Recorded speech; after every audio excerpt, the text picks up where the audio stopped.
10 Aussie dollar to cryptocurrency pairs. And phase 2, which is coming shortly, I'd like to fix a notification about some of the events we've got coming up. How to trade in a bear market. We've got an event with 5 trading professionals talking about how to. Importantly, sort of next year we've got things like the Bitcoin and blockchain basics workshop that'll be we'll be rolling out a series on that, as well as the Trading 101 workshop. So plenty of education. We encourage you to all get involved. Let me introduce tonight's speakers. First of all, we've got Derry Pennington, who is our Head of Legal and Compliance at Corby Global. He'll be talking about regulation in crypto and blockchain in Australia. You know, there's probably 2 issues that are facing this industry at the moment. One is lack of regulation or lack of clarity around regulation, and the other is security of assets. So there's opportunities there. We want to engage as closely as possible with regulators to get as much regulation around this, sensible regulation around this space as possible, which gives investors confidence, brings in, you know, the big institutional investors, etc. So this is a very important event for us and a very important topic for us tonight.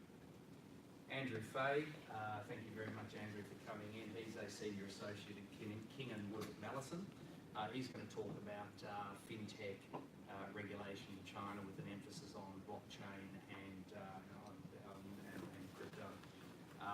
You know, I started going up to China and living up there, whether it's quantum computing, AI, blockchain, etc., as tools to really lift the Chinese economy up to that next, even productivity up to that next level. So really excited to have Andrew here tonight. Look forward to hearing more. So give him a round of applause, please. Thank you. Okay, so thank you for coming. Clearly this photo was taken a while ago when I was more corporate than crypto. And I'm feeling a bit more relaxed. Okay, so my presentation, regulatory update on the blockchain and crypto space. The obligatory disclaimer, having spent nearly 20 years in financial services as a legal or compliance manager, this isn't financial advice, isn't legal advice. Before you make any decisions, consult your advisors. So the agenda of my presentation tonight, I'll spend a very brief amount of time on what blockchain is. So I know we've got some very knowledgeable people here, and also some people that are relatively new to the space. I won't spend a lot of time on it, but you're welcome to a copy of the presentation afterwards as well. Blockchain, what, why, where, the regulatory environment, securities tokens and STOs, and how that movement from ICOs, from initial coin offerings to securities token offerings, will likely bring a bit more legitimacy to the space with increased regulatory oversight. And then the convergence, so how all this technology is coming to the fore. So Adrian touched on some of this stuff. Once again, I won't spend too much time. We're the 3rd biggest exchange in Australia, in the world. 10 AUD to crypto trading pairs. We're registered with AUSTRAC, and we're looking to tap into the global liquidity of our parent exchange. Once that happens, we expect that to be a real game changer in the Australian market. So, just quickly, what is blockchain? At a very basic level, it's a digital ledger that is distributed across various nodes. So it's importantly, it's not a truth machine. It does depend on the information that goes into it. But what it does do, it enables anyone who is running a node, they maintain a full copy of the register. So when a record is added to the blockchain, it's automatically added to everyone's register wherever they're maintaining those nodes. So that makes it very difficult to hack and to change the chain, to change the information that's on the blockchain, because you need to control a significant portion of the processing power and change not just one central registry, but to be able to change all of them at once. So at the moment, this is very, very secure. With the advance in potentially quantum computing, that throws up another throws up another question as to the security of these types of registers. But that's still we're expecting that still some time off. At the moment, this is incredibly secure. And it can be used to track many different things. I'll touch on a few of those things as we go through. Like the Bitcoin blockchain, is just basically a register of transactions. But blockchain can be used for lots of different use cases. So I've got a couple here. So this details some of the use cases. I won't go through this in great detail. A couple of really interesting use cases I've read about recently. One of them is a Syrian refugee camp in Jordan, where they're using blockchain and iris scanning, so biometric scanning, so that they can have refugees come through without identification. They're able to scan their retinas and then allocate funds to them, so that when they go through to their balance, and they don't actually need identification to be able to receive benefits from the UN or to be able to spend those benefits inside those shopping centres that they've established. So I guess as displaced people that don't have identification, these programs of enabling them to access resources, access benefits, and access the community, become more a part of the community. Another interesting example was in relation to insurance contracts. So AXA, through one of its subsidiaries, Visi, is selling flight delay insurance based on the Ethereum blockchain. And by using a smart contract on the Ethereum blockchain, if a flight is delayed, it will automatically, by 2 hours, it will automatically identify that the flight's been delayed and trigger the insurance payment back to the recipient. And this type of thing could work for metro tickets and for the Met here. At the moment, if your trains are delayed by a significant amount, you've got to go in, you've got to get a form, you've got to fill the form in, you've got to hand it in. No one's ever going to do that for the $2.70 that the ticket price is worth. But if tickets were sold using a blockchain, if a train is delayed, there could be automatic repayments coming back through to their account using the blockchain. So what this does, it reduces friction, makes it easier. Please come to it. makes it easier for people to I guess, get the benefit that these companies offer by using blockchain technology.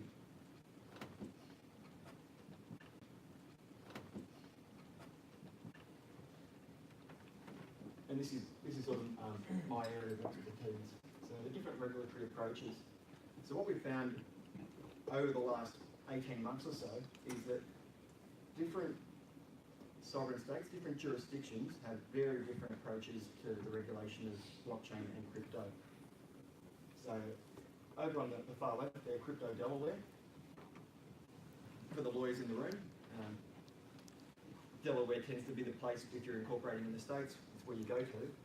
Very permissive, very open regulatory framework. So examples there, Gibraltar, Malta, Zug in Switzerland. There are some jurisdictions, Estonia, that have become really crypto-friendly jurisdictions. So they're encouraging the development of crypto businesses there, crypto exchanges, blockchain companies. They do that via a range of approaches, whether it's through regulatory sandboxes, through concessional tax rates, or just through introducing new legislation. There are some jurisdictions that are really friendly towards crypto. On the other side, there are some jurisdictions that are quite restrictive when it comes to crypto. China and Russia. So last year, China, when all of the ICOs were bubbling along, China announced a ban on ICOs. That caused the crypto market to shatter overnight. China has been quite negative when it comes to cryptocurrency, but very much encouraging when it comes to blockchain. So I was over there, so our head office is in Beijing. I was over there a few weeks ago. We sit here in our business, and Adrian mentioned we've got 12 or 13 people here. We're all doing our work, and we're all very excited about what we're doing. And then you go to the Beijing office, where we have 1,100 people, and all of the excitement, all of the people, they're all working towards enterprise level blockchain projects. It's a really exciting place to be, and the level of enterprise adoption, I think China is just going to drive that through the roof and leave many other jurisdictions behind. So from a crypto perspective, very negative. From a blockchain enterprise perspective, really positive. And then in the middle there, in between the very permissive and the very restrictive, you've got the consumer protection shield approach, which basically tries to see blockchain and new technology within the existing regulatory framework. So United States, United Kingdom, I'd actually see Australia being somewhere between the Delaware approach and the consumer protection approach, because our regulators have been probably somewhere in bias in this area. Definitely still gives ASIC wiggle room. So what InfoSheet 225 does, it identifies the Corporations Act areas that ICOs or crypto businesses could fall into. So if you're a financial product, you're regulated by the Corporations Act. So what this info sheet does, it helps projects identify whether they're going to be within that Corporations Act framework and thus need to comply with financial services laws, or if they're falling outside of that framework. I mentioned that it still leaves ASIC wriggle room. So you're never going to get a straight answer. Sorry, are there any people from ASIC here? Even if there were, you're rarely going to get you rarely get a straight answer out of ASIC, particularly when you're in a larger presentation. So I've seen people try to sort of bring ASIC down and nail them on various points. They're always going to leave themselves room. Working in financial services for 20 years, working in financial services for 20 years, I can understand that perspective. But the info sheet is really helpful. It sets out what the law is, how an ICO could fall into one of these things. Apart from the strict financial services stuff, ASIC has also got delegated power from the ACCC to enforce misleading and deceptive conduct. So regardless of whether you're a financial product, whether your ICO project is going to be a managed investment scheme or a derivative or a cash payment facility, you still need to make sure that you're not misrepresenting what the project is about. And ASIC's taken action against, I think, 5 ICO projects since April, so shut them down. They've recently just shut down a managed investment scheme relating to crypto.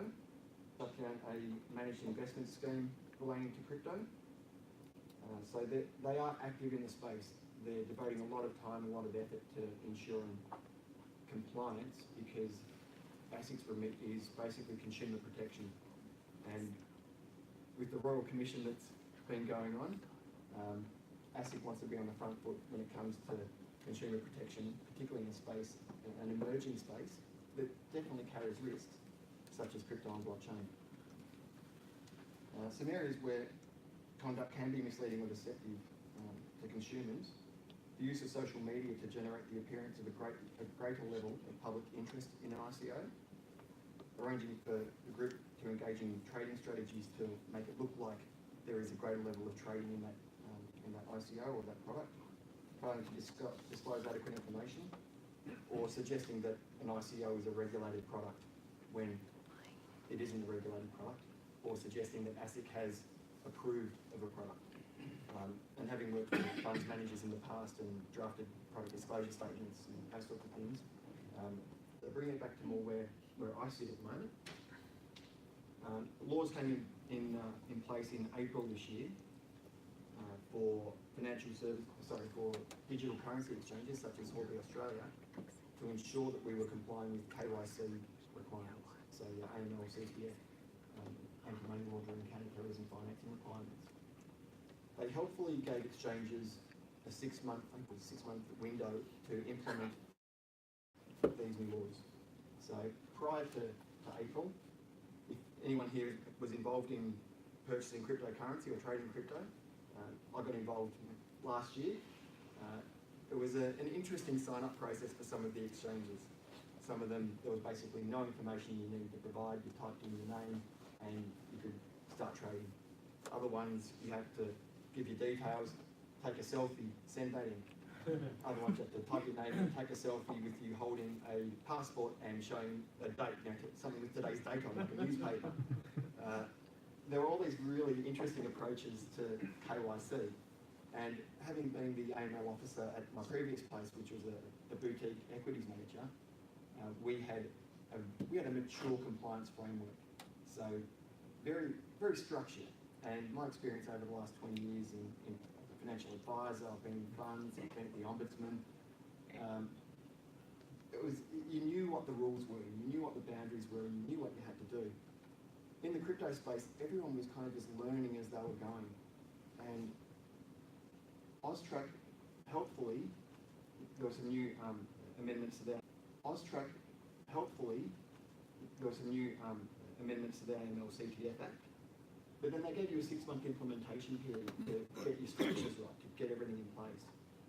And as of October, you need to be fully compliant. So you need to have built your AML program. You need to be fully compliant. So you need to have built your AML program, board approval, all that standard stuff that you get in financial services world.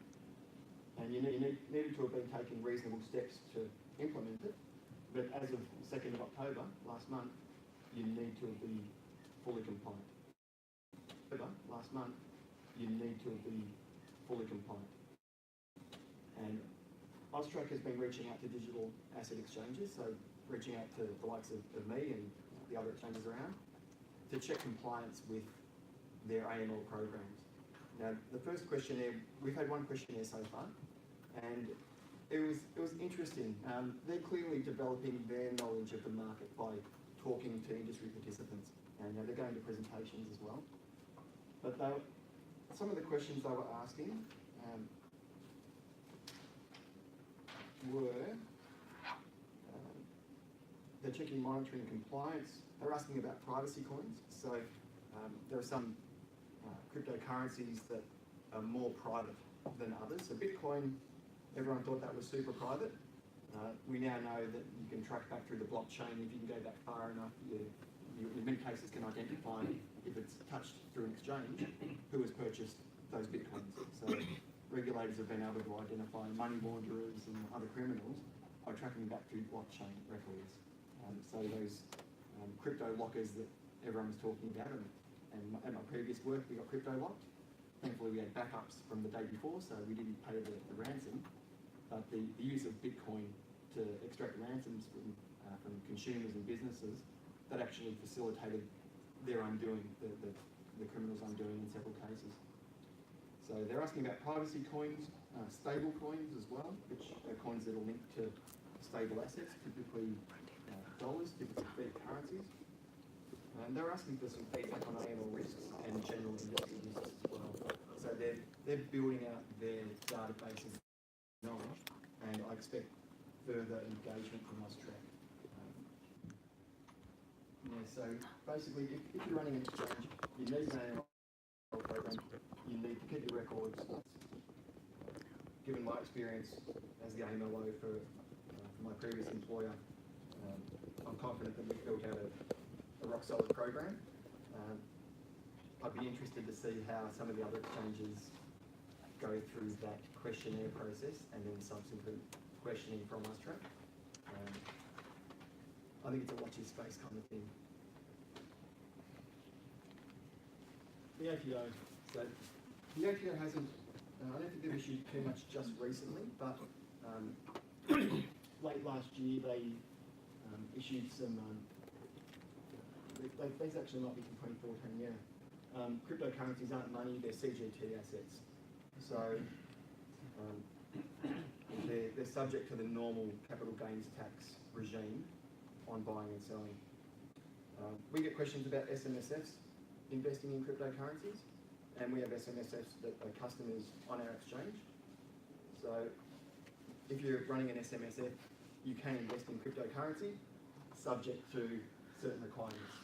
So basically you need to ensure that that it's permitted under your trust deed, that it's in line with your investment strategy, and that you're otherwise complying with your SIS Act and your SIS regs. Ownership and separation from your personal assets.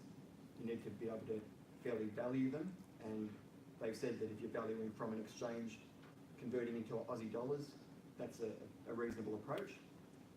You can't transact with related parties as you can't with other assets. So in specie contributions, probably questionable, and sole purpose tests will still apply. The tax treatment, it depends on what you're doing and how much you've bought and subsequently what you've done with it. So you've bought and subsequently what you've done with it. So if the broad approach from the ATO is that if you've paid less than $10,000 or up to $10,000, you can fall within the personal use assets area and not be subject to taxation. So if you're lucky enough to have bought Bitcoin back in 2010 for a couple of bucks, after the fall last night, you've got a little bit less, but you've still got the same number of Bitcoin, which is important. But if you've ridden that gain and you initially spent less than $10,000, then that's effectively going to be a tax-free outcome. Once again, this isn't taxation advice. And sell. And sell, exactly, exactly right. If you're trading, buying and selling, just like you would with shares, it's going to be taxed as income. If you're buying and holding and selling after 12 months, then subject to capital gains tax. Securities tokens. So over the last 6 months in particular, there's been a bit of a movement from ICOs, initial coin offerings, to STOs, security token offerings. Now, effectively what this is, it's something a bit more akin to equity ownership.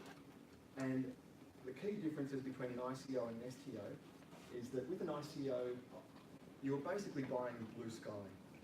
So a business, a project would put together a white paper, we've got a fantastic idea, and then people would put their money in and fingers crossed, the project would do something and they grow into something really great and happy days, the price goes up.